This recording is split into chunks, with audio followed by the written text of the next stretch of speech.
Hello and good evening आप सभी को। आज का जो ये वीडियो होने वाला है ये हमारे एमएससी ड्यू एंट्रेंस के प्रीवियस ईयर का ही एक्सटेंशन है। आज का जो टॉपिक है वो बहुत इंपॉर्टेंट है, काफ़ी सारे एग्जाम के पॉइंट ऑफ व्यू से अगर देखें तो मेन ग्रुप एलिमेंट्स और पीरियोडिक प्रॉपर्टीज दोनों टॉपिक को कंबाइन करके यहाँ पर प्रीवियस ईयर हम स्टडी करेंगे। इस प्रीवियस ईयर के वीडियो को स्टार्ट करने से पहले मैं कल की क्लास का एक रिमाइंडर देना चाहता हूँ कि अगर किसी को कंसेप्ट ऑफ ड्यू पॉइंट या फिर कंसेप्ट ऑफ बबल पॉइंट में कोई भी दिक्कत है, फेस में इसका सवाल देखा गया है और सॉल्यूशन में भी इसका सवाल आता है, तो अगर इन दोनों कंसेप्ट में किसी को भी दिक्कत है तो कल 11:30 बजे अनअकैडमी प्लेटफॉर्म पर वो दोनों टॉपिक पढ़ सकता है लाइव, और जो भी डाउट है वो डाउट भी क्लियर कर सकता है। तो कल 11:30 बजे सॉल्यूशन के लिए जुड़ जाना अनअकैडमी पर, लिंक डिस्क्रिप्शन में दे दूंगा। उसके अलावा अगर इस वीडियो की बात करें तो जैसा कि हर एक एमएससी ड्यू एंट्रेंस के वीडियो में हमने किया था, सबसे पहले तो ये समझेंगे कि ये टॉपिक हमारे लिए कितना इंपॉर्टेंट है। लास्ट 5 साल का एनालिसिस करें तो 2015 में 3 सवाल देखे गए थे, 2016 की अगर बात करें तो बढ़कर ये हो गए थे 6 सवाल, 2017 की अगर बात करें तो 5 से 6 सवाल कह सकते हो। मैं यहाँ पर 5 कंसीडर कर रहा हूँ। जो एक सवाल था वो बॉन्डिंग में भी आप इंक्लूड कर सकते हैं और यहाँ पर भी, तो मैं उसे बॉन्डिंग में मान रहा हूँ। तो 5 से 6 सवाल आप कह सकते हैं इस टॉपिक से थे। 2018 के पेपर को अगर देखें तो 5 सवाल थे, 2019 में 2 ही सवाल देखे गए। तो अगर मैं सारे पेपर को एनालाइज करके बताऊं तो यहाँ पर पिछले 5 ईयर के हिसाब से अगर देखें, 5 ईयर के प्रीवियस ईयर के हिसाब से अगर देखें तो हमारे पास हर एक साल में नियर अबाउट 3 से लेकर 5 सवाल तो इस यूनिट से पूछे ही गए हैं। इस टॉपिक से 3 से 5 सवाल तो ऑन एन एवरेज पूछे भी गए हैं, और जब बढ़कर ये टॉपिक आता है तो 6 से 7 सवाल भी देखे गए हैं। तो ये जो टॉपिक है ये बहुत इंपॉर्टेंट होने वाला है आप लोगों के लिए। तो स्टार्ट करते हैं इस वीडियो को। तो पहले सवाल की अगर बात करें तो एसिडिक स्ट्रेंथ का सवाल था। ऑक्सो एसिड की एसिडिक स्ट्रेंथ का ऑर्डर पूछा था। तो ऑक्सो एसिड्स के केस में आप लोगों को अगर याद हो तो ऑक्सो एसिड्स के केस में अगर हम पीरियोडिक टेबल में लेफ्ट टू राइट जाएं तो एसिडिक स्ट्रेंथ जो था ऑक्सो एसिड का बढ़ता है, लेकिन डाउन द ग्रुप आए तो एसिडिक स्ट्रेंथ घटता है। क्यों घटता है? बिकॉज ऑक्सो एसिड का जो एसिडिक स्ट्रेंथ होता है वो इलेक्ट्रोनेगेटिविटी पर डिपेंड करता है, उस एटम की इलेक्ट्रोनेगेटिविटी क्या है। तो लेफ्ट टू राइट जाते हुए इलेक्ट्रोनेगेटिविटी बढ़ती है तो एसिडिक स्ट्रेंथ बढ़ता है, डाउन द ग्रुप आते हुए इलेक्ट्रोनेगेटिविटी कम होती है तो एसिडिक स्ट्रेंथ भी कम होता है। तो अगर मैं यहाँ पर हेलोजन फैमिली को इंक्लूड करूँ, फ्लोरीन, क्लोरीन, ब्रोमीन और आयोडीन की अगर बात करें तो डाउन द ग्रुप जाते हुए इलेक्ट्रोनेगेटिविटी घटा, और इलेक्ट्रोनेगेटिविटी के कम होने की वजह से एसिडिक स्ट्रेंथ भी क्या होगा? कम होगा। तो सबसे ज्यादा एसिडिक स्ट्रेंथ तो होगा HOF का, फिर HOCl, फिर HOBr और लास्ट में आएगा HOI। तो इस हिसाब से अगर देखें तो ऑप्शन सी करेक्ट है। नेक्स्ट अगर बात करें तो नेक्स्ट सवाल था सिलिकेट से। The empirical formula of layered silicate structure in clays are.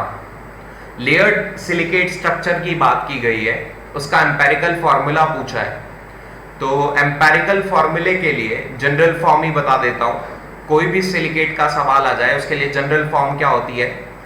SiO 4 - Z/2 -4 + Z, और इस पूरे की पावर होगी n। यहां पर Z क्या होता है? Z होता है number of oxygen atom shared. कितने ऑक्सीजन एटम शेयर किए गए हैं per tetrahedral unit, that is our Z value. Z value आपको याद होनी ही चाहिए। सिलिकेट का अगर कोई सवाल आएगा तो 90% चांस है वो Z वैल्यू के आसपास का सवाल आए। तो Z वैल्यू आप लोगों को पता होनी ही चाहिए। जैसे कि Z का वैल्यू हो सकता है 0 हो। 0 किस केस में होता है? ऑर्थो के केस में। इसके अलावा हो सकता है Z का वैल्यू 1 हो। Z का वैल्यू 1 किस में होता है? पायरो के केस में। Z का वैल्यू हो सकता है 1 से 2 के बीच में हो। इफेक्टिव Z अगर निकाले, एवरेज Z अगर निकाले तो 1 से 2 के बीच में भी देखा गया है सिंगल चेन सिलिकेट में। Z का वैल्यू एग्जैक्टली 2 होता है साइक्लिक सिलिकेट में। Z का वैल्यू 2 से 3 के बीच में होता है, ये भी देखा गया है डबल चेन सिलिकेट में। Z का वैल्यू एग्जैक्टली 3 होता है ये 2D सिलिकेट के केस में। 2D सिलिकेट को ही हम लेयर्ड सिलिकेट भी बोलते हैं।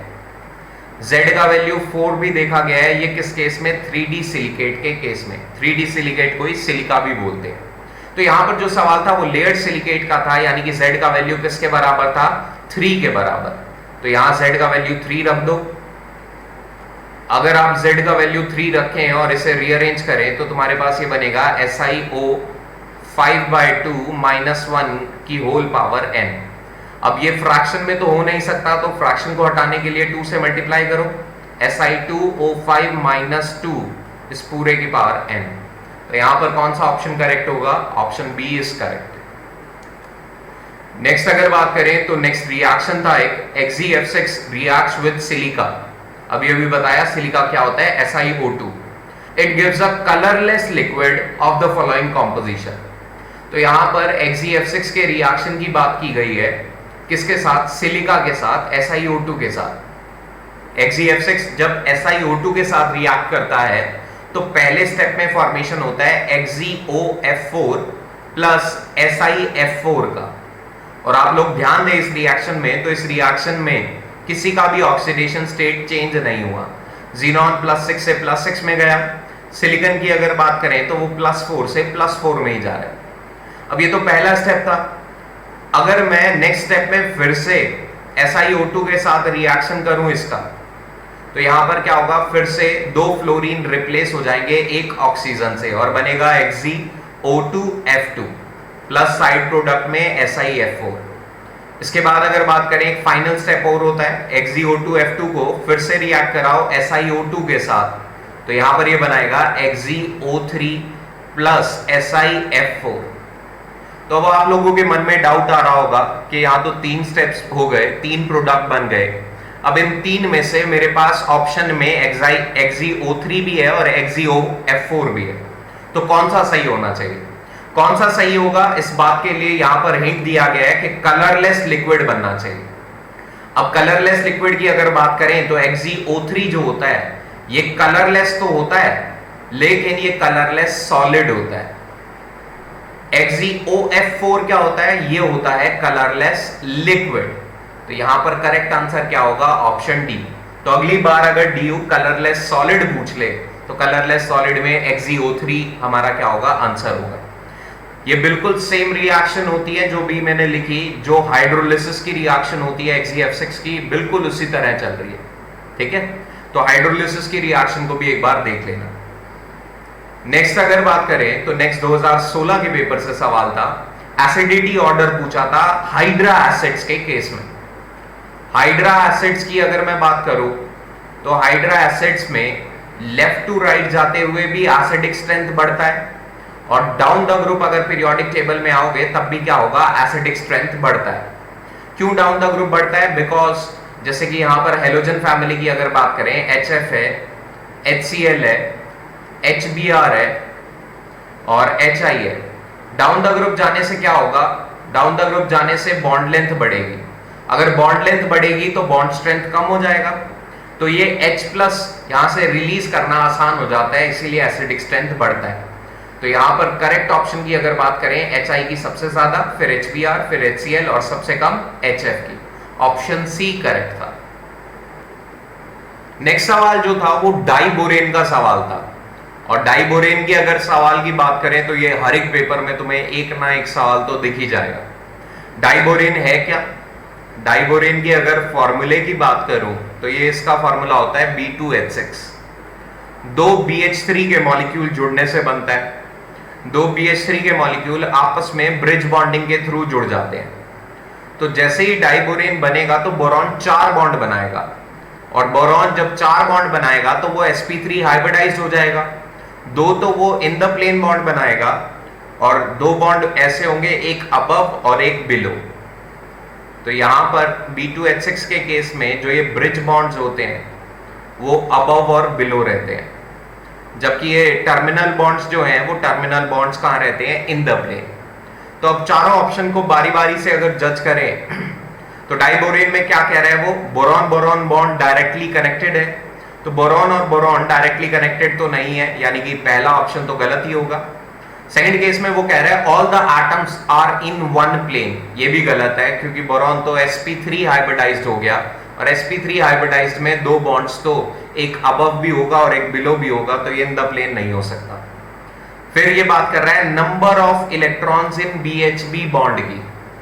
अब BHB बॉन्ड की अगर बात करें तो ब्रिज बॉन्डिंग में इस बात का ध्यान रखना, ब्रिज बॉन्ड्स के केस में इस बात का ध्यान रखना कि अगर जो ब्रिजिंग कर रहा है वो एटम, अगर ब्रिजिंग एटम के पास यहां पर लोन पेयर ना हो, अगर इसके पास लोन पेयर नहीं है, तो ये मैक्सिमम केसेस में जो बॉन्डिंग शो करेगा वो 3 सेंटर 2 इलेक्ट्रॉन होगी।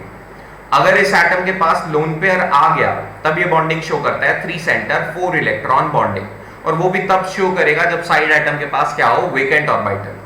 तो यहां पर हाइड्रोजन के पास तो लोन पेयर नहीं है, तो ये कैसी बॉन्डिंग शो करेगा, ये अगर ब्रिज बॉन्डिंग बना रहा है तो 3 सेंटर 2 इलेक्ट्रॉन बॉन्डिंग होगी। तो यहां पर 2 इलेक्ट्रॉन का ऑप्शन सही है, तो आंसर क्या हो जाएगा, आंसर इज सी। तो डाइबोरेन का भी ध्यान रखना, इसके भी बहुत सारे सवाल पूछे जा चुके हैं। इसमें एक और पॉइंट का भी ध्यान रखना, हमेशा ब्रिज बॉन्ड्स जो होते हैं वो टर्मिनल बॉन्ड्स के कंपैरिजन में बड़े भी होते हैं और स्ट्रॉन्ग भी होते हैं। तो अगर कभी ब्रिज बॉन्ड और टर्मिनल का कंपैरिजन पूछ ले DU, तो उसे बताना कि ब्रिज बॉन्ड ज्यादा बड़े भी हैं और स्ट्रॉन्ग भी, ठीक है। नेक्स्ट अगर बात करें तो डाइपोल मूवमेंट का सवाल पूछा गया था। इसमें ग्रुप 15 के हाइड्राइड्स की डाइपोल मूवमेंट पूछी गई। तो इसमें मैं 2 का कंपैरिजन कर देता हूं, बाकी सारा तो ऑर्डर 2 से ही हम समझ जाएंगे। NH3 का मॉलिक्यूल लिया और दूसरी तरफ मॉलिक्यूल लिया PH3 का। NH3 और PH3 का मॉलिक्यूल लिया यहां पे। NH3 और PH3 के मॉलिक्यूल का अगर मैं कंपैरिजन करूं डाइपोल का, तो इन दोनों का जो डाइपोल मूवमेंट है, नाइट्रोजन का इलेक्ट्रोनेगेटिविटी ज्यादा है, तो यहां पर NH के बॉन्ड में नाइट्रोजन की तरफ होगा हमेशा। इसके अलावा ओवरऑल हमेशा लोन पेयर की तरफ ही होता है, तो यहां पर ओवरऑल जो बनेगा वो ऊपर की डायरेक्शन में। अब PH3 बॉन्ड की अगर बात करें तो यहां पर भी फास्फोरस की तरफ होगा, लेकिन फास्फोरस की इलेक्ट्रोनेगेटिविटी कम है, तो यहां पर जो ओवरऑल बनेगा इन दोनों में अगर कंपैरिजन करूं तो ओवरऑल किसके केस में ज्यादा होगा, ओवरऑल NH3 के केस में ज्यादा होगा। क्यों ज्यादा होगा, बिकॉज यहां पर N और H का इलेक्ट्रोनेगेटिविटी का जो डिफरेंस है वो ज्यादा है, तो यहां पर डाइपोल मोमेंट NH3 में ज्यादा होगा, PH3 में कम, क्योंकि इलेक्ट्रोनेगेटिविटी का डिफरेंस कम हो गया। उसके बाद अगर और नीचे आए तो ASH3 में तो और कम होगा इलेक्ट्रोनेगेटिविटी का डिफरेंस, उससे कम होगा SbH3 में, और उसके बाद कौन आएगा, BiH3। तो यहां पर इलेक्ट्रोनेगेटिविटी डिफरेंस के हिसाब से चलेंगे, और electronegativity difference down the group घट रहा है, तो डाइपोल मूवमेंट भी डाउन द ग्रुप घटेगी। ऑप्शन सी करेक्ट होगा, डाउन द ग्रुप डिक्रीज करेगा डाइपोल मूवमेंट। नेक्स्ट अगर बात करें तो नेक्स्ट सवाल था C60। C60 का भी काफी सारे सवाल देखे जा चुके हैं काफी सारे प्रीवियस ईयर में। फुलरीन का सवाल था, इसमें सवाल पूछा गया कि resistance of solid C60 disappear when form compound with. तो यहां पर C60 जो है वो सुपर कंडक्टर्स में बहुत जगह पर यूज किया जाता है, उसी का ये सवाल है। C60 जब फुलरीन जब एल्कली मेटल भी कौन से, सोडियम से लेकर सीजियम तक, सोडियम से लेकर सीजियम तक के एल्कली मेटल्स के साथ जब ये रिएक्ट करता है तो ये फुलराइड बनाता है, जो कि क्या होता है, जिसका फॉर्मूला होता है A3C60, ये इसका फॉर्मूला होता है। अब ये सारे के सारे जो यहां पर A3C60 बने, A क्या है पहले तो ये समझ लो, A क्या है, एल्कली मेटल।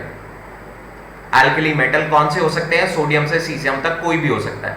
तो A3C60 जो ये बने, ये सारे के सारे क्या होते हैं, सुपर कंडक्टर। ये सारे के सारे सुपर कंडक्टर होते हैं, बस एक को छोड़ के। किसको छोड़ के, यहां पर Na3C60 को छोड़ के बाकी सारे के सारे क्या होते हैं, सुपर कंडक्टर होते हैं। Na3C60 जो होता है वो सेमीकंडक्टर होता है। अब तो यहां से अगर मैं सुपर कंडक्टिविटी का आंसर करूं तो आंसर क्या होना चाहिए कि पोटेशियम, रुबिडियम और सीजियम क्या करेंगे, C60 को सुपर कंडक्टर बना देंगे। कैसे बनाएंगे, C60 जो होता है वो CCP अरेंजमेंट में रहता है। आप लोग इस डायग्राम में देख सकते हैं C60 कहां पर होगा, ये होगा कॉर्नर्स पर और फेस सेंटर पे। ये जो वॉयलेट कलर के यहां पर मॉलिक्यूल्स मैंने दिखाए हैं, ये एक्चुअल में ऑक्टाहेड्रल वॉइड्स हैं, और रेड वाले क्या है, टेट्राहेड्रल वॉइड्स। इन वॉइड्स के अंदर क्या होते हैं, हमारे एल्कली मेटल फिट हो जाते हैं, और एल्कली मेटल की एक बहुत स्ट्रॉन्ग टेंडेंसी है इलेक्ट्रॉन देने की, और C60 इलेक्ट्रॉन लेना चाहता है। तो ये जब एल्कली मेटल इलेक्ट्रॉन देते हैं तो ये फ्री इलेक्ट्रॉन्स क्या करते हैं, C60 को एक सुपर कंडक्टर बना देते हैं, और आजकल बहुत ज्यादा C60 को यूज किया जाता है सुपर कंडक्टर को बनाने के लिए। तो यहां पर करेक्ट आंसर क्या होगा, रुबिडियम, सीजियम और पोटेशियम, ये तीन ऑप्शन हमारे क्या होंगे, ये तीनों सही होंगे। ठीक है, तो यहां से अगर सवाल आ जाए C60 के अरेंजमेंट पे, तो अरेंजमेंट का भी आप आंसर कर सकते हैं। इसके अलावा C60 से जो सवाल अक्सर देखे गए हैं कुछ एग्जाम में, तो हेलोजन्स के साथ इसकी रिएक्शंस को देखा गया है, तो आई सजेस्ट कि एक बार हेलोजन्स के साथ भी इसकी रिएक्शन को देख लें। ठीक है, नेक्स्ट अगर सवाल की बात करें तो नेक्स्ट सवाल डीयू ने थोड़ा सा मिसप्रिंट किया हुआ है सवाल में, विच of the following element has more stable oxidation state of 3 as compared to 1। तो यहां पर वो सवाल क्या पूछ रहा है कि 3 ऑक्सीडेशन स्टेट किसका ज्यादा स्टेबल होगा 1 के कंपैरिजन में। तो यहां पर अगर मैं 3 का आंसर करूं तो 3 ऑक्सीडेशन स्टेट एल्यूमिनियम का ज्यादा स्टेबल होता है, इसके अलावा बोरॉन का ज्यादा स्टेबल होता है, और गैलियम, इन तीनों के लिए 3 oxidation state plus 3 oxidation state plus 1 से ज्यादा स्टेबल है। लेकिन अगर मैं 1 की स्टेबिलिटी की बात करूं 3 के कंपैरिजन में, प्लस 1 किसका ज्यादा स्टेबल होगा 3 के कंपैरिजन में, तो इसका एक ही आंसर है, इसका आंसर है Tl। Tl inert pair effect की वजह से, इनर्ट पेयर इफेक्ट की वजह से ये 2 इलेक्ट्रॉन नहीं दे पाता, और जब ये 2 इलेक्ट्रॉन नहीं देगा तो Tl का +1 ही स्टेबल होता है। यहां पर एक्चुअल में जो सवाल था वो +1 की स्टेबिलिटी पूछी गई है, थोड़ा सा यहां पर मिसप्रिंट हो गया था। यहां पर क्या था, 1 आना चाहिए था, किसका 1 ऑक्सीडेशन स्टेट 3 के कंपैरिजन में ज्यादा स्टेबल है। क्या आंसर होगा, आंसर सी। नेक्स्ट अगर बात करें तो स्ट्रक्चर ऑफ ICl2 पर सवाल था। ICl2 की अगर बात करें तो ICl2 के केस में 3 लोन पेयर प्रेजेंट होंगे और 2 बॉन्ड पेयर। 3 लोन पेयर और 2 बॉन्ड पेयर यानी कि हाइब्रिडाइजेशन हो गया sp3d। sp3d 3 लोन पेयर के साथ जो शेप बनाता है वो शेप कैसी होती है, शेप होती है लीनियर। लेकिन यहां पर अगर स्ट्रक्चर की बात करें तो sp3d का जो स्ट्रक्चर होता है यहां पर वो कैसा होता है, ट्राइगोनल बाइपिरामिडल। तो यहां पर हमसे पूछा क्या गया है, स्ट्रक्चर पूछा गया है, तो स्ट्रक्चर का आंसर क्या होगा, सी। अगर शेप पूछता तो यहां पर ए आंसर हो जाता, लेकिन उसने स्ट्रक्चर पूछा था, तो TBP is the structure. Next अगर बात करें 2017 के पेपर का ये सवाल है, O2F2 मॉलिक्यूल दिया हुआ है, इसमें ऑक्सीडेशन स्टेट ऑफ ऑक्सीजन पूछ रहा है। O2F2 में अगर ऑक्सीजन की ऑक्सीडेशन स्टेट निकाले तो 2x फ्लोरीन की हमेशा क्या होती है, -1 इज इक्वल टू 0। तो यहां से अगर निकाले तो 2x 2 के बराबर, यानी कि x का वैल्यू किसके बराबर होगा, +1 के बराबर। तो ये वो रेयर मॉलिक्यूल्स हैं जहां पर ऑक्सीजन +1 ऑक्सीडेशन स्टेट शो करता है। तो यहां पर ऑक्सीडेशन स्टेट क्या होगा, +1। नेक्स्ट अगर बात करें तो which of the following is powerful oxidiser. Halogen family से एक और सवाल था, और ये पूछा कौन सबसे ज्यादा पावरफुल ऑक्सीडाइजर है, कौन सबसे स्ट्रॉन्ग ऑक्सीडाइजिंग एजेंट होगा। तो अगर मैं ऑक्सीडाइजर की बात करूं तो कौन पावरफुल ऑक्सीडाइजर होगा, उसके लिए 3 पॉइंट्स को हमेशा ध्यान में रखना। पहला पॉइंट क्या है, पावरफुल ऑक्सीडाइजर हमेशा क्या करेगा, इलेक्ट्रॉन को लेगा, खुद को रिड्यूस करेगा और सामने वाले को ऑक्सीडाइज। तो उसके लिए ऑक्सीडाइजर के लिए, पावरफुल ऑक्सीडाइजर के लिए इलेक्ट्रॉन एफिनिटी बहुत ज्यादा होना चाहिए, इलेक्ट्रॉन एफिनिटी ज्यादा होना चाहिए। सेकेंड पॉइंट की अगर बात करें तो उसका हाइड्रेशन एनर्जी भी ज्यादा होना चाहिए। थर्ड पॉइंट की अगर बात करें तो थर्ड पॉइंट क्या कह रहा है, उसका बॉन्ड डिसोसिएशन एनर्जी कम होना चाहिए। तो अगर मैं इन तीनों पॉइंट के हिसाब से देखूं तो कंपटीशन किस में होगा, क्लोरीन और फ्लोरीन में। कंफ्यूजन बच्चों को क्लोरीन और फ्लोरीन में ही होगा, ठीक है। Br2 और I2 की तो वो बात भी नहीं करेंगे। फ्लोरीन और क्लोरीन को कंपेयर करें तो इलेक्ट्रॉन एफिनिटी किसकी ज्यादा होती है, Cl2 की ज्यादा होती है F2 के कंपैरिजन में, क्योंकि क्लोरीन में इलेक्ट्रॉन इलेक्ट्रॉन रिपल्शन नहीं होता। अगर फ्लोरीन इलेक्ट्रॉन लेगा तो इलेक्ट्रॉन इलेक्ट्रॉन रिपल्शन से वो अनस्टेबल हो जाता है। तो इलेक्ट्रॉन एफिनिटी तो क्लोरीन की ज्यादा, लेकिन हाइड्रेशन एनर्जी की बात करें तो हाइड्रेशन एनर्जी तो साइज के इनवर्सली होती है, और साइज के हिसाब से अगर देखें तो फ्लोरीन की हाइड्रेशन बहुत ज्यादा होगी क्लोरीन के कंपैरिजन में। इसके बाद बॉन्ड डिसोसिएशन की अगर बात करें तो इलेक्ट्रॉन इलेक्ट्रॉन रिपल्शन की वजह से जो बॉन्ड डिसोसिएशन का एनर्जी होता है वो क्लोरीन का ज्यादा होता है, फ्लोरीन का कम। तो यहां पर दो ऐसे फैक्टर्स हैं जो फ्लोरीन को सपोर्ट कर रहे हैं, एक तो फ्लोरीन का हाइड्रेशन एनर्जी ज्यादा है, दूसरा इसका बॉन्ड डिसोसिएशन एनर्जी भी कम है। तो इन दोनों फैक्टर्स की वजह से ज्यादा पावरफुल ऑक्सीडाइजर कौन होता है? फ्लोरीन। ठीक है, तो आंसर क्या होगा? फ्लोरीन।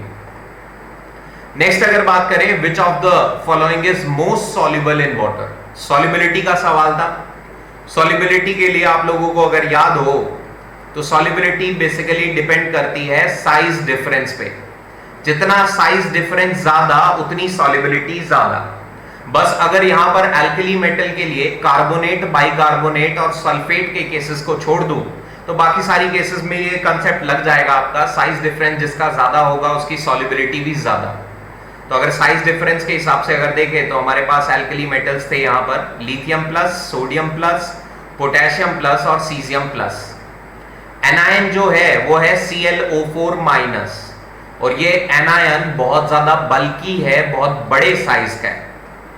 तो अब यहां पर साइज डिफरेंस कब ज्यादा होगा? जब बहुत छोटा कैटायन ले, और सबसे छोटा कैटायन कौन है?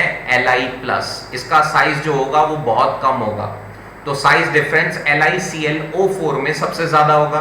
और साइज डिफरेंस जहां पर ज्यादा होगा वहां लेटिस कम होगा, हाइड्रेशन ज्यादा, यानी कि वो क्या होगा? ज्यादा सॉल्युबल। तो इसका आंसर क्या होगा? LiClO4।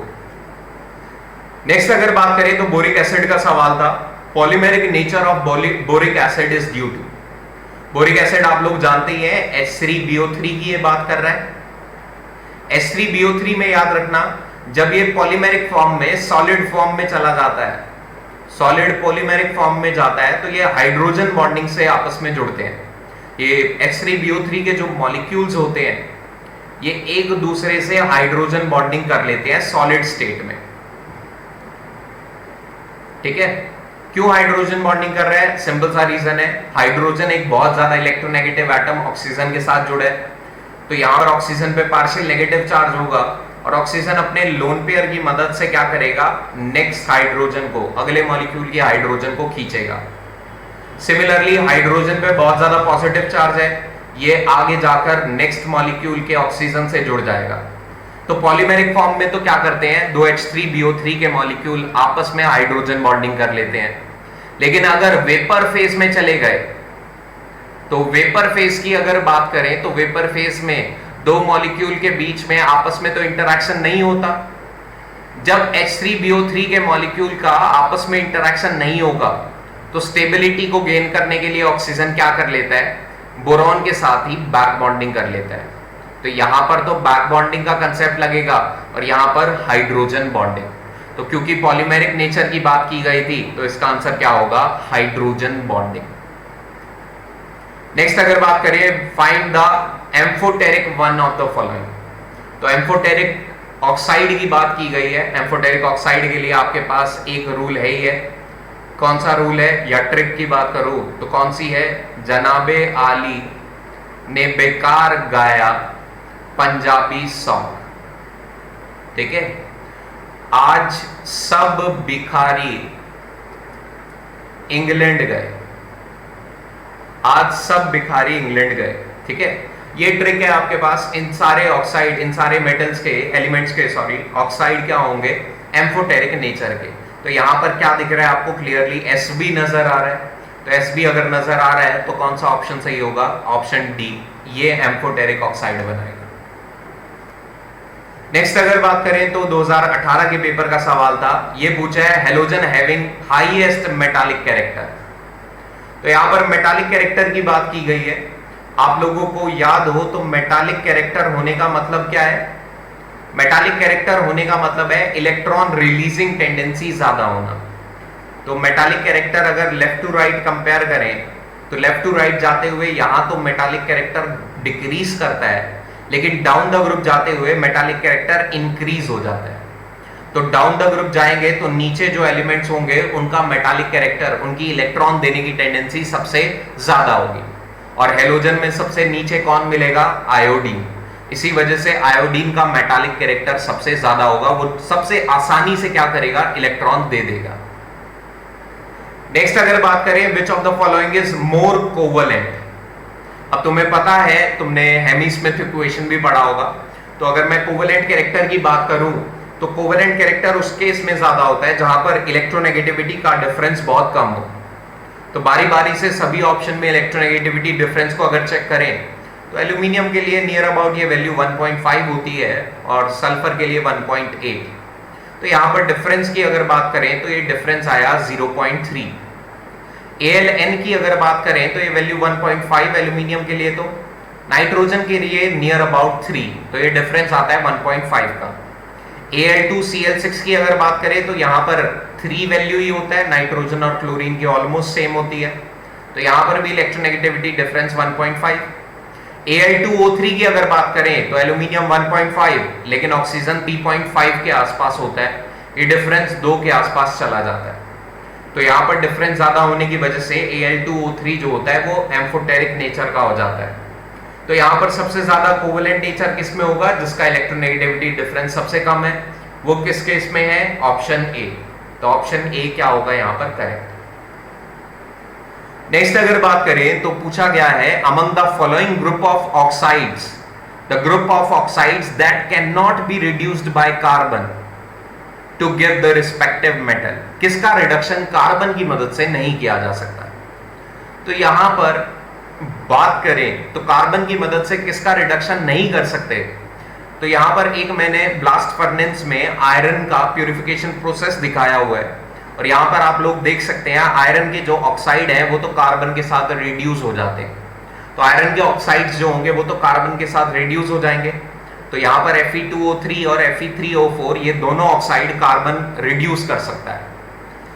अब इस ऑप्शन में अगर देखो तो SnO2 है और SnO2 का रिएक्शन आपने इलेक्ट्रोकेमिस्ट्री में तो बहुत बार पढ़ा होता है कि SnO2 जब कार्बन के साथ रिएक्ट करता है तो Sn प्लस कार्बन मोनोऑक्साइड बना सकता है, या फिर इसी रिएक्शन में SnO2 जब कार्बन के साथ रिएक्ट करता है तो वो Sn प्लस CO2 भी बना सकता है, डिपेंड करता है सिचुएशन कैसी है। तो यहां पर SnO2 की बात करें तो ये भी कार्बन से रिड्यूस हो सकता है। तो इन तीनों ऑप्शंस में एक एक ऑक्साइड ऐसा है जो कार्बन से रिड्यूस हो रहा है, लेकिन अगर फर्स्ट ऑप्शन की बात करें ये दोनों कार्बन के साथ रिड्यूस नहीं हो पाते। यहां पर आप देख भी सकते हो कैल्शियम को हम डायरेक्टली कार्बन से रिड्यूस नहीं करा पा रहे, तो यहां पर ऑप्शन ए करेक्ट होगा। CaO और K2O ये दोनों के दोनों क्या होंगे? कार्बन के साथ डायरेक्टली रिड्यूस नहीं हो पाते, तो आंसर होगा ए। नेक्स्ट सवाल को अगर देखें तो मेल्टिंग पॉइंट का सवाल था, एल्कली मेटल के क्लोराइड्स के मेल्टिंग पॉइंट का ऑर्डर पूछा था। वैसे तो मेल्टिंग पॉइंट जो होता है वो बहुत ज्यादा चेंज होता रहता है, लेकिन अगर मैं एक कंसेप्ट बताऊं तो मेल्टिंग पॉइंट ज्यादातर केसेस में लेटिस एनर्जी के डायरेक्टली प्रोपोर्शनल होता है, क्योंकि जितना लेटिस एनर्जी ज्यादा उतना लेटिस स्टेबल होगा, और जितना ज्यादा स्टेबल होगा लेटिस उतनी ज्यादा हीट हमें देनी पड़ेगी उसे मेल्ट कराने के लिए। तो मेल्टिंग पॉइंट जनरली लेटिस के डायरेक्टली प्रोपोर्शनल है, और लेटिस जो होता है वो दो फैक्टर पे डिपेंड करता है। सबसे पहला और डोमिनेंट फैक्टर है चार्ज, चार्ज के डायरेक्टली है, और दूसरा फैक्टर होता है साइज, साइज के इनवर्सली। तो यहां पर इन सारे केसेस में अगर आप ध्यान दें तो चार्ज तो सब पे सेम है, +1 +1 +1 +1 और +1 ही चार्ज है। तो अब सारा मामला डिपेंड करता है साइज वाले फैक्टर पे, और लेटिस एनर्जी साइज के इनवर्सली है। तो जिसका सबसे साइज कम होगा उसकी लेटिस एनर्जी ज्यादा, और जिसकी लेटिस एनर्जी ज्यादा उसका मेल्टिंग पॉइंट भी ज्यादा। तो साइज सबसे छोटा किसका है? लिथियम का, फिर सोडियम, फिर पोटेशियम, फिर रिबीडियम, फिर सीजियम। तो यहां पर LiCl की लेटिस एनर्जी ज्यादा होगी और इसका मेल्टिंग पॉइंट भी सबसे ज्यादा, और डाउन द ग्रुप साइज बढ़ने की वजह से क्या होगा? लेटिस एनर्जी घटेगा और मेल्टिंग पॉइंट भी घटेगा। तो ऑप्शन सी क्या होगा यहां पर करेक्ट। नेक्स्ट अगर बात करें तो पायरोसिलिकेट्स का सवाल था, जैसा कि मैंने पहले ही डिस्कस कर लिया था। सिलिकेट्स के लिए हर एक सिलिकेट के लिए Z वैल्यू मैंने डिस्कस की थी। तो यहां पर ये सवाल था पायरोसिलिकेट्स में दो टेट्राहेड्रल यूनिट कितने पॉइंट पर जुड़े हुए होते हैं? तो दो टेट्राहेड्रल यूनिट एक पॉइंट पर ही जुड़े हुए थे, इसीलिए मैंने पायरोसिलिकेट के केस में आपको बताया भी Z का वैल्यू क्या होता है 1। और अगर इसका स्ट्रक्चर बनाऊं तो इसका स्ट्रक्चर आप लोगों ने कुछ ऐसा भी देखा होगा। दो टेट्राहेड्रल यूनिट यहां पर आपस में जुड़े होते हैं एक ऑक्सीजन की मदद से। तो यहां पर दोनों टेट्राहेड्रल यूनिट क्या कर रहे हैं, इस ऑक्सीजन की मदद से जुड़े हुए हैं। तो एक पॉइंट से यहां पर दो टेट्राहेड्रल यूनिट जुड़े हुए होंगे। तो यहां पर अगर हम देखें तो पायरोसिलिकेट्स का सवाल हो गया। अब इसके बाद 2019 के पेपर की अगर बात करें तो 2019 में हमें पहला सवाल जो था वो ये बताना था कौन सा स्टेटमेंट इनमें से रॉन्ग है।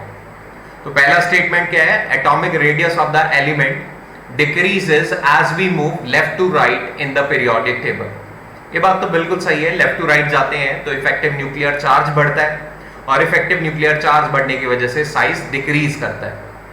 नेक्स्ट अगर स्टेटमेंट की बात करें तो atomic radius of the element increases as we move down the first group. ये बात भी सही है, डाउन द ग्रुप जाते हुए एटॉमिक रेडियस बढ़ता है। नेक्स्ट अगर बात करें, नेक्स्ट स्टेटमेंट था आइसो इलेक्ट्रॉनिक स्पीशीज के लिए greater the negative charge on the anion larger is the ionic radius. ये भी बात सही है, जितना नेगेटिव चार्ज बढ़ता है उतना इफेक्टिव न्यूक्लियर चार्ज कम होता है। तो अगर न्यूक्लियस इलेक्ट्रॉन को होल्ड नहीं कर पाएगा तो साइज बढ़ जाएगा एटम का। तो जैसे जैसे नेगेटिव चार्ज बढ़ता है साइज भी बढ़ता है। ये स्टेटमेंट भी सही है। लास्ट स्टेटमेंट को अगर देखें तो आइसो इलेक्ट्रॉनिक स्पीशीज के लिए ही था ये statement, smaller the positive charge smaller is the ionic radius. ये बात गलत है, जितना पॉजिटिव चार्ज ज्यादा होता है उतना एटॉमिक रेडियस घटता है, क्योंकि उतना Z इफेक्टिव बढ़ेगा जितना पॉजिटिव चार्ज ज्यादा। तो यहां पर डी स्टेटमेंट गलत है और हमें गलत ही बताना था, तो आंसर क्या होगा, डी। नेक्स्ट अगर बात करें तो 2019 के पेपर का आखिरी सवाल जो था, which pair of species is related in increasing order of the property given।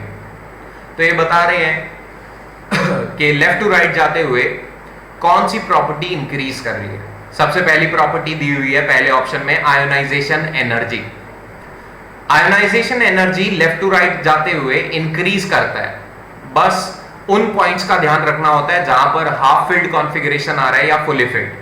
Oxygen की अगर बात करें तो ऑक्सीजन में 2p4 कॉन्फ़िगरेशन है, फ्लोरीन में 2p5। तो ना तो हाफ फिल्ड है ना ही फुली फिल्ड का कांसेप्ट। तो यहां पर क्या होगा, ऑक्सीजन और फ्लोरीन में सिंपल ऑर्डर चलेगा और फ्लोरीन का आयोनाइजेशन एनर्जी ज्यादा होगा ऑक्सीजन के कंपैरिजन में। कोवेलेंट कैरेक्टर की बात करें तो स्टार्टिंग में बताया था, कोवेलेंट कैरेक्टर इलेक्ट्रोनेगेटिविटी डिफरेंस पे डिपेंड करता है। इलेक्ट्रोनेगेटिविटी डिफरेंस HBr में ज्यादा है, HI में कम है। तो यहां पर कोवेलेंट कैरेक्टर की अगर बात करें तो लेफ्ट टू राइट जाते हुए क्योंकि डेल्टा En बढ़ रहा है तो कोवेलेंट कैरेक्टर डिक्रीज कर रहा है यहां पर, तो ये तो डिक्रीजिंग है। मेल्टिंग पॉइंट की अगर बात करें I2 और Br2, तो यहां पर नॉन पोलर मॉलिक्यूल आ गया और नॉन पोलर में डिपेंड करता है सरफेस एरिया के ऊपर मेल्टिंग पॉइंट। तो यहां पर अगर देखें तो सरफेस एरिया किसका ज्यादा है, I2 का सरफेस एरिया ज्यादा होगा। यहां पर I2 का सरफेस एरिया ज्यादा, तो इसका मेल्टिंग पॉइंट भी क्या होता है, ज्यादा होता है I2 का। तो ये ऑर्डर देखें तो ये डिक्रीजिंग ऑर्डर में अभी। रेडियस की अगर बात करें तो अभी अभी बात की थी, रेडियस एनायन का ज्यादा होता है, कैटायन का कम। तो यहां पर ये ऑर्डर भी देखें तो ये भी डिक्रीजिंग ऑर्डर में है। तो इंक्रीजिंग में कौन सा है, केवल ऑक्सीजन और फ्लोरीन का आयोनाइजेशन एनर्जी। तो आंसर कौन सा सही होगा, ऑप्शन ए। तो आई होप आप लोगों को ये वीडियो पसंद आ रहा होगा। यहाँ पर मैंने मेन ग्रुप और पीरियोडिक के काफी जो प्रीवियस ईयर के सवाल पूछे गए थे वो सवाल डिस्कस किए हैं और हर एक सवाल के साथ ट्राई किया है उस सवाल को भी बताऊं और उससे रिलेटेड चीजों को भी बताऊं, ताकि अगर वो सवाल आए वो भी कर सको, उससे रिलेटेड सवाल आए वो भी आप लोग कर सकें। तो अगर ये वीडियो पसंद आए तो प्लीज लाइक करें, शेयर करें और सब्सक्राइब करें। थैंक यू दोस्तों, गुड नाइट।